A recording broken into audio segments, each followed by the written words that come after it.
Bom, dando início à nossa conversa da noite, mais uma vez eu agradeço pela possibilidade de conversar com cada um de vocês, ainda que à distância. Esse é o meio hoje de estreitar os nossos laços e que a providência nos deu, no recolhimento dos nossos lares, de poder conversar sobre o Espiritismo, de poder estudar o Evangelho de Jesus. Na noite de hoje, queremos conversar sobre a fé. A página inicial, ela foi bem elucidativa do que representa a fé. E eu quero trabalhar de uma forma didática, trabalhando a fé como os três Cs da fé. Porque dessa forma eu tenho certeza que vocês vão se lembrar do vídeo de hoje e não vão esquecer jamais. Vamos começar pelo primeiro C. E o primeiro C da fé é o C de confiança. E por que confiança, Rafael? Porque estão se lembrado da página de Emmanuel que eu acabei de ler? Ele diz que ter fé é guardar a certeza na providência de Deus, é guardar a certeza luminosa de que tudo está de acordo com a bondade de Deus. Então vamos fazer uma distinção logo de início, porque ter fé não é simplesmente acreditar. Ter fé é algo maior do que acreditar. Ter fé é ter certeza, é guardar confiança, é entregar-se a Deus, a Jesus e aos benfeitores espirituais. Mas como isso, Rafael? Eu ainda não entendi.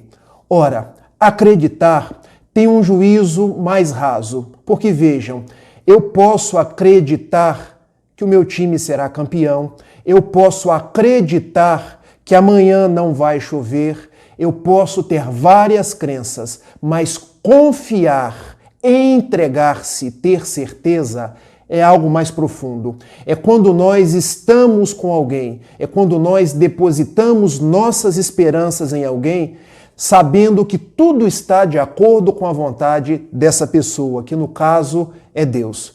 Então, para início da nossa conversa, eu quero traduzir alguns exemplos. Vejam, quando eu tomo um ônibus, e eu estou aqui na cidade de Niterói, os meus pais moram em Itapiruna, cerca de 320 quilômetros. Eu entro dentro do ônibus, recosto na minha poltrona e durmo aquilo que nós chamamos de o sono dos justos. Vocês acham que eu vou até o motorista e pergunto assim para ele: "Ô motorista, você está em dia com seus exames psicotécnicos? Você está descansado para guiar 6 horas de viagem, que costuma ser o tempo de Niterói a Itapiruna? Você se alimentou antes de fazer essa viagem?" Nós costumamos agir dessa forma? Não costumamos. Nós deitamos na cadeira e, se for de noite, então a gente ronca na poltrona. E por que isso?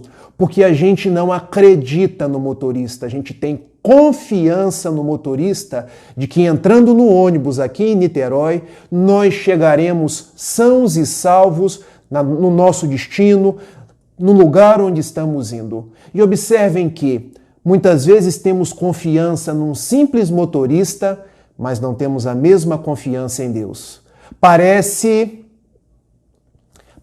uma circunstância que nos chama à reflexão. Por que temos confiança no motorista que nos dirige e não temos confiança no motorista maior de nossas vidas, que é Deus? Vamos para um outro exemplo?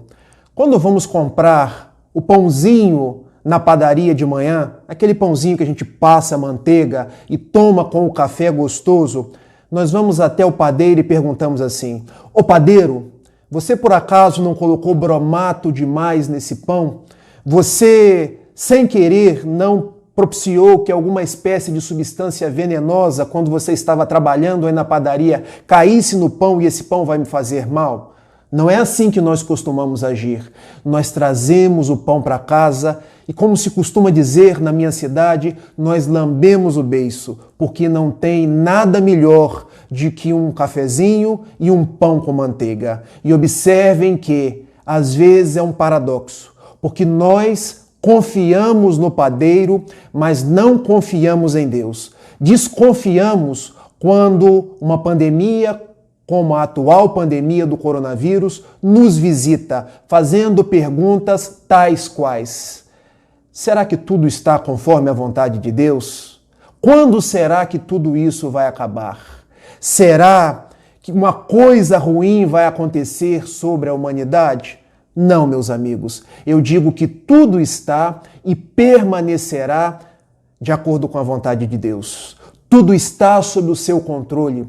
Como diziam os antigos, os nossos antepassados, nossos pais, nossos avós, não cai uma única folha de uma árvore sem que seja da vontade de Deus, da vontade do Criador.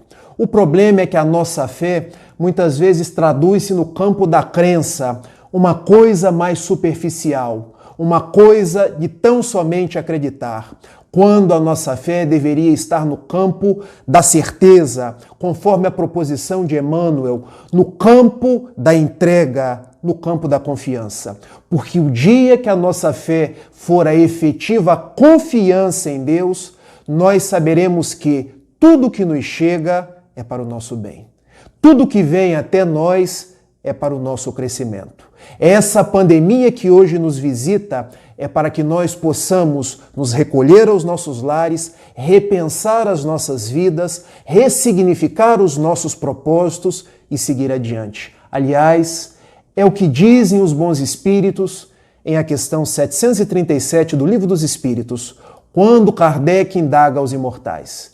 Porque Deus manda os flagelos destruidores à sociedade. E a resposta se dá de uma forma magistral e didática a cada um de nós quando eles respondem: para fazer a sociedade progredir mais depressa, para que os homens possam transformar-se mais depressa no seu sentido moral. Então observem, ter fé no primeiro C, dentre os 3 Cs que serão as nossas proposições da noite, é confiança, é guardar confiança em Deus, porque tudo está conforme o seu poder e a sua misericórdia. Me lembro de um dia em que o apóstolo mineiro Francisco Cândido Xavier resolve, diante de tantos problemas de sua vida, levar um pedido a Maria Santíssima. Mas como ele não se sentia assim no direito de levar esse pedido diretamente, ele resolveu utilizar-se de Emmanuel, que era o seu anjo de guarda, o seu espírito protetor, o seu guia. E conversando com Emmanuel, ele diz mais ou menos assim: Emmanuel, você sabe que eu gosto demais de você, não sabe, Emmanuel? E Emmanuel, já sabendo o que estava por detrás daquela conversa, redarguiu da seguinte forma: Chico, quando você vem com essa voz mineira, melosa, dizendo que gosta de mim, é que você vai me fazer algum pedido. Desembucha, homem, diz o que você quer. Ah, Emmanuel, você não sabe. Eu estou com um grande problema na minha vida e eu queria fazer um pedido a Maria Santíssima. Você leva esse pedido para mim? E Emmanuel, daquele jeito professoral, mas também brincalhão, responde a Chico Xavier: mas Chico, tanta gente para você pedir, tanto benfeitor que te aparece todos os dias, tantos espíritos que vêm comunicar-se contigo, e você, homem, vai fazer um pedido logo para Maria, mãe de Jesus? E Chico, você vai ou não vai levar o meu pedido? Pois muito bem, escreva aí num papelzinho que eu levarei o seu pedido para ela. E Chico tomou de um pequeno papel, anotou as suas dores e dificuldades e entregou a Emmanuel.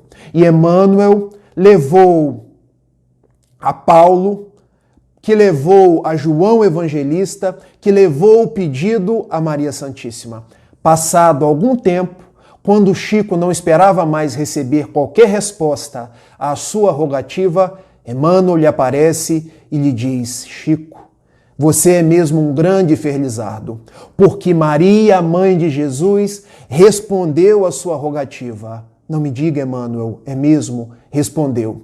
E Emmanuel anotou também num pequeno pedaço de papel qual era a resposta dela. E a resposta, quando Chico leu, ele recebeu num misto de alegria e ao mesmo tempo de atordoamento, porque a resposta era mais ou menos assim: isso também passa. Porque tudo na vida de cada um de nós é passageiro. Os nossos problemas, as nossas lágrimas, as nossas dificuldades, quando temos essa confiança em Deus, tudo é passageiro. Vem para o nosso bem, vem para o nosso aprendizado. O primeiro C da fé, então, meus amigos, e eu vou perguntar no final, C de confiança. E agora partimos para o segundo C da fé, que é o C de compreensão. E por que o C de compreensão? Porque tudo o que acontece na nossa vida se dá de acordo com duas propostas: o nosso merecimento e a vontade de Deus. Porque se assim não fosse, todo mundo no mundo já tinha ganho na loteria, não é verdade? Quantos não querem ter mais dinheiro, não querem ter mais posses, não querem ter uma vida mais provida dos bens materiais? Mas será que isso é o melhor para a gente? Será que a prova da riqueza seria útil para perpassarmos os nossos dias na atual existência terrestre? Quantos de nós não sabemos pedir as coisas ao alto? E quantos de nós não sabemos agasalhar as coisas que Deus não nos manda? E vivemos às turras, reclamando, trazendo o senho cerrado, o senho triste. O segundo C da fé, então, nos traz a necessidade de compreendermos que as coisas só chegam até nós quando nós merecemos e quando a vontade de Deus assim elege aquela coisa para que nós possamos crescer, para que nós possamos seguir em frente. Eu gosto muito de contar histórias. Quem ainda não me conhece está me conhecendo agora. Já contei uma história do Chico, agora quero contar uma história de Divaldo Pereira Franco, que esse ano completou 93 anos, para que nós possamos compreender compreensão. Olha, compreender compreensão. Divaldo costumava dar passe numa pessoa vitimada por um câncer muito cruel. Era um câncer do sistema linfático e a pessoa, me permitam a expressão, ela ia morrendo célula a célula. Já não tinha mais a sua interlocução com as pessoas que a visitavam e chegou num estado de deperecimento orgânico que aproximava-se aos olhos de todos a sua desencarnação. Certa tarde, Divaldo aproximou-se daquela pessoa, como costumeiramente para lhe aplicar o passe, e debruçando a mão por sobre a sua cabeça, sentiu-se aproximar o doutor Adolfo Bezerra de Menezes Cavalcante, que é o amigo dos pobres, que é o amigo dos necessitados, que é o amigo de cada um de nós. E aplicando os passes naquele enfermo, naquele irmão nosso de caminhada, doutor Bezerra disse a Divaldo: meu filho, nosso irmão vai ficar muito bem. Estamos contigo doando as melhores vibrações e os melhores fluidos a este companheiro. E Divaldo, quando sentiu a presença de Bezerra de Menezes, colocou a mão ainda com mais vigor e aplicou as melhores energias numa prece fervorosa, numa prece ardorosa. Terminada a oração, terminados os trabalhos do passe, aproximou-se a esposa daquele homem, já triste, temendo a sua desencarnação, e perguntou: Divaldo, como está o meu marido? E Divaldo respondeu: minha irmã, ele está muito bem. Eu vi o doutor Bezerra de Menezes, que se aproximou para os trabalhos da noite e disse que o seu marido vai ficar muito bem. Divaldo talvez não tenha entendido muito bem e falou com a esposa que ele ficaria muito bem, e a esposa entendeu que do dia para a noite o seu marido iria melhorar, iria sarar daquele câncer, iria curar e voltaria a ser o esposo de sempre. E Divaldo, conversando com aquela senhora, lhe disse: o doutor Bezerra disse que ele vai ficar bem. E a senhora alegrou-se, pensando que nas próximas horas, quiçá nos próximos dias, ela teria o seu marido de volta. E também esse foi o pensamento inicial de Divaldo. A esposa o convidou para que no dia seguinte, já que ele iria melhorar, retornasse para alguns comestíveis, algumas bebidas não alcoólicas, para confraternizar num culto do Evangelho no lar. E Divaldo, era um sábado, resolveu retornar. Quando aproximava-se, já no domingo à tarde, Divaldo viu que à porta da casa havia uma coroa de flores. Haviam pessoas chegando com aquelas roupas negras, como costumam ser os dias de luto, pessoas chorando E ele não entendeu nada. Mas como assim? Eu estive aqui ontem e Dr. Bezerra de Menezes me disse que o nosso irmão iria ficar bem. E chegando dentro de casa, tal foi a sua expectação, o seu susto, quando viu o homem deitado num caixão e do lado o velando a sua esposa. Divaldo aproxima-se e começa a querer tomar satisfação com o Dr. Bezerra de Menezes. Olha como nós somos, na condição de querer tomar satisfações com os guias. E Dr. Bezerra de Menezes apareceu. E Divaldo perguntou: mas doutor, você não disse que o nosso amigo iria ficar bem? Divaldo, ele está ótimo. Ele já não sofre mais do câncer que estava lancinando cada uma de suas células orgânicas. Ele está sob os nossos cuidados. Ele está ainda dormindo sob os cuidados da mãezinha e dos familiares que o precederam no lar de todos nós, que é o lar espiritual. Oremos, meu filho, e agradecemos a Deus, porque a morte não é esse fechamento de possibilidades que todos veem. A morte é tão somente um mudar de faixa psíquica, é um retorno à nossa casa verdadeira. Porque um dia, meu filho, vocês vão para o mundo terrestre para entretecer determinadas atividades, mas também um dia retornarão para o verdadeiro lar, que é o lar de todos nós. E o nosso irmão está aqui neste momento em paz, recuperado do câncer e ao lado dos seus. Divaldo, que não havia entendido, sorriu. E eis que a esposa do moribundo chega até ele com o dedo em riste. Eu não acredito na sua mediunidade. Você me disse que o meu marido iria ficar bem. Minha senhora, eu lhe peço desculpa. Foi um erro de interpretação meu, porque o Dr. Bezerra de Menezes realmente disse que ele ficaria bem. E está muito bem. Está guardado pelo nosso Bezerra, por sua mãezinha e pelos seus familiares. E Dr. Bezerra me pede nesse instante que acolha o seu coração e que te dê força para a continuidade das lutas na vida, que não lhe faltará o amparo e a proteção espiritual.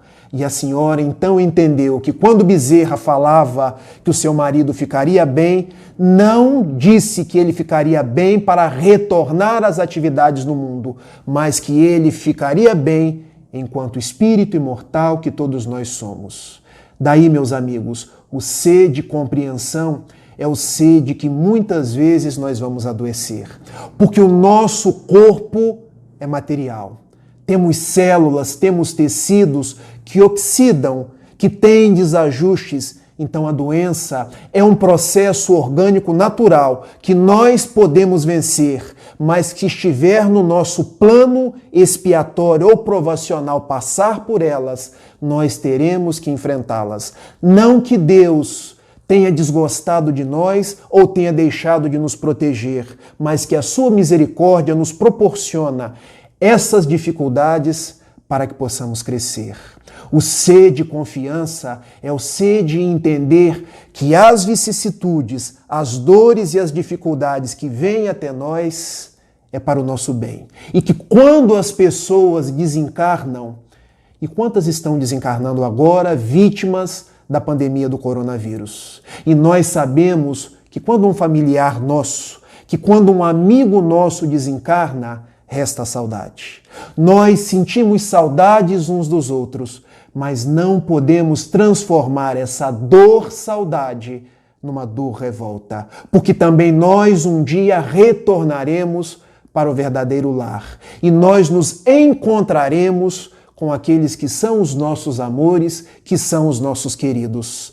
Ter fé enquanto confiança, enquanto compreensão, é saber dessa realidade de cada um de nós e compreender a beleza do amor de Deus em todos os instantes. Já falamos então do primeiro C, que é o C, confiança. Já falamos do segundo C, que é o C, compreensão. E agora vamos para o terceiro C, sem o qual não conseguiremos exercitar e compreender a nossa fé, que é o C da caridade. Lembrando do apóstolo Tiago, quando na sua epístola, capítulo 2, versículo 16, versículo 26, corrigindo, nos diz assim: a fé sem obras, ela é morta. A fé sem atitudes no bem, ela não tem o seu justo valor. A própria palavra oração, ela é composta de duas palavras, podemos dividi-la em dois termos, or, de oração, e adere, de ação, porque devemos orar guardando a nossa fé, mas devemos transformar a nossa fé em atitudes, em gestos de solidariedade, em curvas de ternura para com aqueles que sofrem, para com aqueles que choram. Daí, ter fé sem obras, não entendemos o verdadeiro sentido da fé. E se já contei uma história de Chico Xavier, outra de Divaldo Franco, eu agora quero contar uma história de José Raul Teixeira, quando ainda perambulava pelo Brasil e pelo mundo. Gente, falar 30, 40 minutos não é tarefa fácil. O relógio já correu aqui e eu, achando que eu teria que falar de uma forma mais escandida, estou vendo que já falei bastante, mas já vamos para as nossas conclusões. Raul conta que visitava uma companheira no interior do estado de São Paulo e sempre que ia até a sua casa, ela lhe confidenciava um sonho. O seu sonho era abrir um lar para as crianças, mas ela sempre dizia que não tinha tempo, porque tinha, na sua profissão de professora, de dar aulas, de preparar aulas, durante o final de semana cuidava de sua família, e o benfeitor de José Raul Teixeira, Camilo, que é também o benfeitor da nossa casa, a nossa SEF, aqui em Niterói, Sociedade Espírita Fraternidade, dizia assim, por intermédio de Raul, àquela senhora: meu filho, diga à nossa irmã que não podemos deixar os trabalhos que nos competem no bem para depois. O nosso melhor tempo é hoje e agora. Nós temos 2 tickets, meu filho. O ticket da nossa encarnação, que sabemos o dia e o horário. O meu ticket da vinda da atual encarnação, 26 de maio de 1980. Tive a honra de completar 40 anos de existência, mas eu nem vocês sabemos a hora do nosso ticket de retorno. Pode ser amanhã, pode ser daqui a 10 ou outros 40 anos. Não estou agourando ninguém. Estou apenas apropriando da fala do Camilo para trazer aos nossos corações que devemos aproveitar o nosso tempo enquanto é hoje e agora para transformar a nossa fé em obras. E dizendo dessa forma àquela senhora, ela sempre retrucava: Raul, mas eu não posso. São muitos os afazeres, são muitas as dificuldades. E todos os anos Raul a visitava e ela dizia dos seus sonhos de abrir um educandário para as crianças e ao mesmo tempo dizia que não tinha tempo. Numa das idas ao interior de São Paulo, ela aproxima-se de José Raul Teixeira, já bastante magra, já bastante esquálida, e diz assim: eu estou doente, Raul. Eu estou percebendo, minha irmã, o que se passa. Você sempre jovial, sempre bonita, agora abatida, agora no corpo que parece nem querer mais responder aos seus comandos. Eu tenho um câncer. Eu tenho um câncer do aparelho digestivo e o médico me deu poucos meses de vida. Mas eu, nesses poucos meses de vida, eu hei de realizar o meu sonho. E Raul pensou: teve a vida inteira e vai realizar agora quando deve tratar a sua dificuldade. Mas Raul não disse isso, estimulou: pratique o bem, minha irmã, mas cuide de você do mesmo jeito. E ele sentiu aproximando-se o benfeitor Camilo, que endossou as palavras do médico, prevendo o seu retorno pelas vias da desencarnação ao plano espiritual. Da mesma forma, Raul não disse isso àquela senhora, mas continuou visitando aquele lugar como de costume anualmente. Passaram-se 2 anos e naquela visita, 2 anos depois, ele percebe que a senhora não tinha desencarnado nos 6 meses previstos pelo médico e endossado pelo benfeitor espiritual. Ela chega até Raul Teixeira e diz assim: Raul, quando você me viu magra, esquálida, quase consumida pelo câncer, eu naquele mesmo dia recolhi todos os meus haveres, juntei todos os meus familiares e realizei o meu sonho. Não podia abrir um lar para 100 crianças, nem para 200 crianças, mas recolhi 10, 15, que depois se transformaram em 20. Os meus familiares me ajudaram e hoje eu já tenho um pequeno lar que cuido de outras vidas. Sou útil à medida das minhas possibilidades. E eu fui percebendo, Raul, que a energia, a alegria de viver foram me tornando uma pessoa melhor, uma pessoa mais saudável, uma pessoa que foi vencendo o câncer. E eu quero te contar uma coisa. Os meus exames que diagnosticaram metástase quase pelo corpo todo começaram a diagnosticar que o quadro das metástases haviam diminuído. Eu tinha feito quimioterapia, radioterapia, quase não senti os enjoos e todos os dias estava trabalhando. E Raul, a última notícia que eu recebi do médico é que eu estou curada. E o próprio Raul, sem saber o que dizer, sentiu aproximar-se o benfeitor Camilo, que lhe disse assim: meu filho, ela iria desencarnar. Mas como aproveitou os seus 6 últimos meses de vida para obrar no bem, para pensar no próximo e para ser útil às crianças que são filhas do Calvário de Jesus, os nossos benfeitores espirituais resolveram conceder-lhe uma moratória, porque essas crianças que ela recolheu nas ruas, nos caminhos da adversidade, não tinham com quem cuidar, não tinham com quem contar, e agora podem contar com ela. Então, o alto resolveu deixá-la por mais algum tempo, retirando-lhe o câncer devastador, para que ela seja a mãe de todas essas crianças. Assim, meus amigos, é a lei de Deus, a lei de amor, a lei de misericórdia, a lei que nos ensina que a nossa fé se robustece, se torna mais forte quando a transformamos e agimos através da caridade. Me lembro quando uma pessoa foi consultar-se com Chico Xavier e lhe disse assim: Chico, eu estou para morrer de hoje para amanhã. Os médicos me deram o ultimato. A minha vida está por um fio. E ele sentiu Bezerra de Menezes aproximando-se dele. E Dr. Bezerra de Menezes pediu para que fosse dito àquele homem: Dr. Bezerra de Menezes está aqui.